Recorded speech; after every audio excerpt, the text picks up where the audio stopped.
Hello friends, welcome you all to my YouTube channel is my investment. Vodafone Idea के quarter 2 के result के बाद में 3 बड़े ब्रोकरेज हाउस की रिपोर्ट आई है, जहां पर सभी ब्रोकरेज हाउस ने जो है टारगेट जो है करंट सीएमपी से काफ़ी नीचे का दिया है।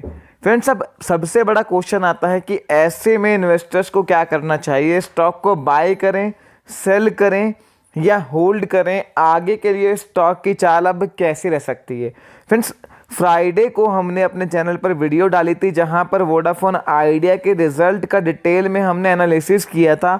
वहां पर हमने आपको ये बात कही थी कि मार्केट को इस रिजल्ट को फ्लैट टू पॉजिटिव नोट पे लेना चाहिए, और आपने देखा कि भी इतनी बेखराब ब्रोकरेज रिपोर्ट्स आने के बाद भी फ्राइडे के सेशन में स्टॉक लगभग 5% के अपसाइड पर जो है बंद हुआ है। रिजल्ट जो कंपनी के आए थे वो इन लाइन विद एक्सपेक्टेशंस आए थे। लॉस घटकर लगभग 7,000 करोड़ रुपए रह गया था, और एआरपीयू में मार्जिनल इंक्रीज देखने को मिली थी। 114 रुपये से बढ़कर 119 रुपये हुए थे।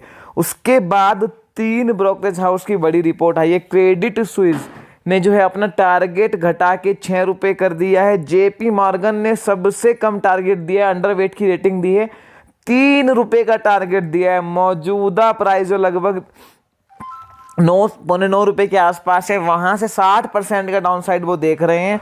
और एचएसबीसी ने भी रिड्यूस रेटिंग के साथ कवरेज स्टार्ट करी है और लगभग 5 रुपये का टारगेट दिया है, जो कि मौजूदा प्राइस से 40% के डाउन साइड दिखाता है। फ्रेंड्स, तीनों ही रिपोर्ट्स को मैंने पढ़ा है, और जो मेजर 3 कंसर्न तीनों रिपोर्ट में कॉमन है, हाईलाइट किए हैं, वो ये है कि फंड रेजिंग में कंपनी लगातार डिले कर रही है। अभी तक फंड रेजिंग को लेके पिक्चर क्लियर नहीं हुई है कि क्या कोई बड़ा इन्वेस्टर आ रहा है, किस तरह से कंपनी फंड रेज करने वाली है। फंड रेजिंग को लेके कुछ भी क्लैरिटी नहीं आ रही है। दूसरा सबसे बड़ा जो क्रेडिट स्विस ने जो कंसर्न उठाया है वो सब्सक्राइबर लॉस का है, कि पिछले 7 से 8 क्वार्टर से इनके सब्सक्राइबर लगातार घट रहे हैं, और कंपनी जो है ना पुराने सब्सक्राइबर को रिटेन कर पा रही है, ना नया सब्सक्राइबर बेस ऐड कर पा रही है, जो कि रेवेन्यू को ज़बरदस्त तरीके से इम्पैक्ट कर रहा है। और कंपनी का जो पॉजिटिव कैश फ्लो है वो भी लगातार कम हो रहा है। कंपनी के बुक्स पर कैश नहीं है, तो आने वाले टाइम अगर बड़ी फंड रेजिंग नहीं करते हैं तो 5G में कैपिटल एक्सपेंडिचर नहीं कर पाएंगे। और जिस तरह से टेक्नोलॉजी चेंज हो रही है उसमें ये अगर जो है आने वाले टाइम में बड़ा कैपेक्स नहीं कर पाते हैं तो कंपनी को अपने पीयर से compete करने में काफ़ी मुश्किलें आएगी। ये कंसर्न्स जो हैं तीनों ही ब्रोकरेज हाउस ने हाईलाइट करे हैं। फ्रेंड्स, अब बात आती है कि इन सब ब्रोकरेज रिपोर्ट के बीच में वोडाफोन आइडिया का जो इन्वेस्टर है वो क्या करे। पहले तो आप इस बात को समझ लीजिए कि जब तक वोडाफोन आइडिया एक बड़ी फंड रेजिंग सक्सेसफुली नहीं कर पाती, या फिर कोई बड़ा इन्वेस्टर इस कंपनी में नहीं आता है, तब तक ये जो है अपने पीएस जो कि जियो और एयरटेल है उनसे कॉम्पीट नहीं कर पाएंगे। वो भी एक ऐसे एटमॉस्फेयर में जहाँ पे टेक्नोलॉजी बहुत जल्दी जल्दी चेंज होती है। 5G जो है अगले 1-2 साल में पूरी तरह से 4G से 5G में ट्रांसफॉर्म हो जाएगा, और सभी कंपनीज़ को अगले 3 साल में एक बड़ी कैपेक्स करनी होगी अपने टेक्नोलॉजी को 5G में माइग्रेट करने के लिए।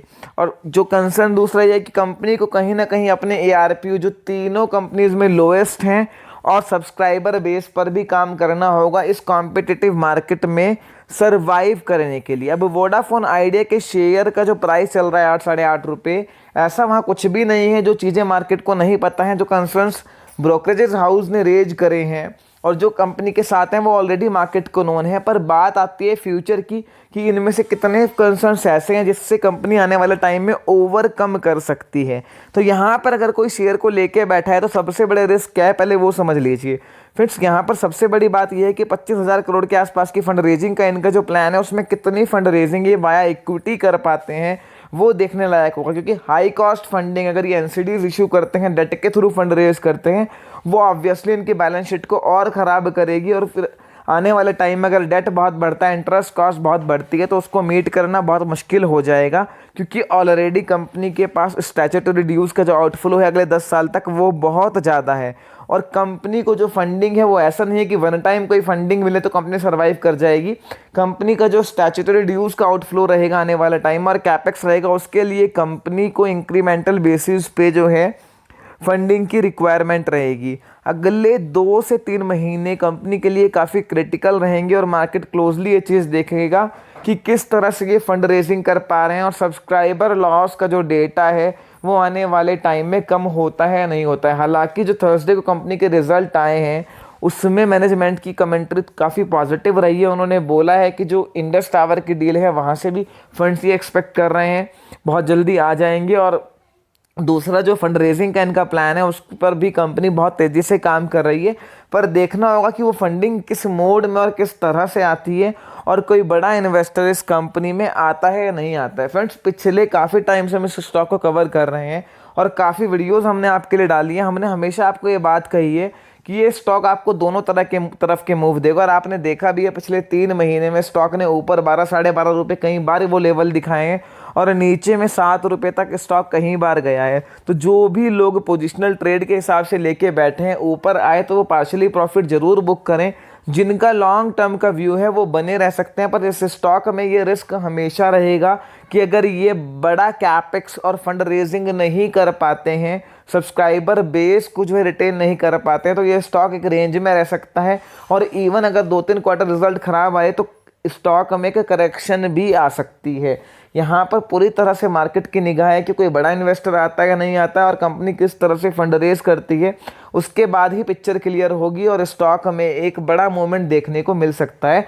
तब तक स्टॉक दोनों तरफ के मूवमेंट आपको देता रहेगा। यहाँ पर कोई भी क्विक रैली आने के चांसेस बहुत कम है, इस बात को आप समझिए। तो आप अपनी स्ट्रैटेजी इस बात को समझ के बनाइए और उसी तरह से क्वांटिटी खरीदिए। नीचे के रेट में है तो पार्शियली प्रॉफिट जरूर बुक करिए जब स्टॉक आपको एक अच्छा रन दे, क्योंकि दोबारा खरीदने का मौका इस स्टॉक ने आपको हमेशा दिया है और अभी भी अगले 1-2 क्वार्टर तक मौका आपको मिलता रहेगा, जब तक जो है यहाँ पर क्लियरिटी नहीं आती है, सब्सक्राइबर बेस कंपनी रिटेन नहीं कर पाती है और बड़ा जो है फंड रेज नहीं कर पाती है। फ्रेंड्स, जैसे ही कोई डेवलपमेंट वोडाफोन आइडिया को लेकर फर्दर होगा हम आपको वीडियो बना के पोस्ट करेंगे। आप बने रहिए हमारे चैनल इज़मा इन्वेस्टमेंट के साथ में और चैनल को सब्सक्राइब करना ना भूलिए स्टॉक मार्केट की हर न्यूज़ हर अपडेट पर सबसे पहले और सबसे सटीक एनालिसिस पाने के लिए।